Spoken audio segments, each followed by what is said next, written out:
দীর্ঘদিনের প্রত্যাশিত বিয়ানীবাজার উপজেলা পূর্ব মুড়িয়া এলাকার সিলেটে বসবাসরত সকলের প্রচেষ্টায় পূর্ব মুড়িয়া ওয়েলফেয়ার ট্রাস্ট সিলেটের আত্মপ্রকাশ হয়েছে। রোববার সিলেট শহরের প্রাণকেন্দ্র শিবগঞ্জ পয়েন্টের লাজ্জাত রেস্টুরেন্টে এই উপলক্ষে আলোচনা সভার আয়োজন করা হয়। জকিগঞ্জ বাজারের উন্নয়ন ও শৃঙ্খলা ফিরিয়ে আনার দাবিতে এবং বাজার ব্যবস্থাপনা কমিটির নির্বাচনের দাবিতে জকিগঞ্জ পৌরসভা প্রশাসককে স্মারকলিপি প্রদান করেন বাজার ব্যবস্থাপনা কমিটির নেতৃবৃন্দরা। মঙ্গলবার জকিগঞ্জ উপজেলা নির্বাহী কর্মকর্তা ইউএনও ও বর্তমান জকিগঞ্জ পৌরসভার প্রশাসক মাহবুবুর রহমানের কাছে এই স্মারকলিপি প্রদান করেন জকিগঞ্জ বাজার ব্যবসায়ীদের প্রতিনিধি দল।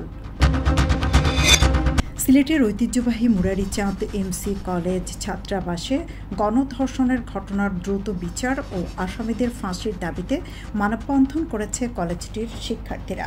সোমবার সকালে কলেজের প্রধান ফটকে সাধারণ শিক্ষার্থীদের ব্যানারে এই মানববন্ধন অনুষ্ঠিত হয়। এতে কলেজের শিক্ষার্থীরা অংশ নেন।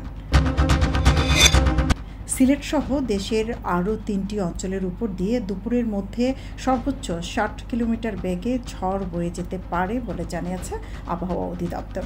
মঙ্গলবার দুপুর ১টা পর্যন্ত দেশের অভ্যন্তরীণ নদী বন্দরগুলোর জন্য আবহাওয়ার পূর্বাভাসে এ তথ্য জানানো হয়েছে। কুলাউড়ায় জামিয়া মোহাম্মদিয়া দারুস সুন্নাহ আহমদাবাদ মাদ্রাসায় তানজিমুল মাদারিস লি তাহফিজিল কোরআনিল কারিম বোর্ডের বৃত্তি প্রদান অনুষ্ঠান ও হিফজ শিক্ষক প্রশিক্ষণ কর্মশালা অনুষ্ঠিত হয়েছে। সোমবার মাদ্রাসা প্রাঙ্গণে আয়োজিত এই অনুষ্ঠানে বিভিন্ন মাদ্রাসা থেকে অংশগ্রহণকারী ১৬৮ জন কৃতি হাফেজ শিক্ষার্থীর হাতে পুরস্কার হিসেবে নগদ অর্থ ও ক্রেস্ট তুলে দেওয়া হয়।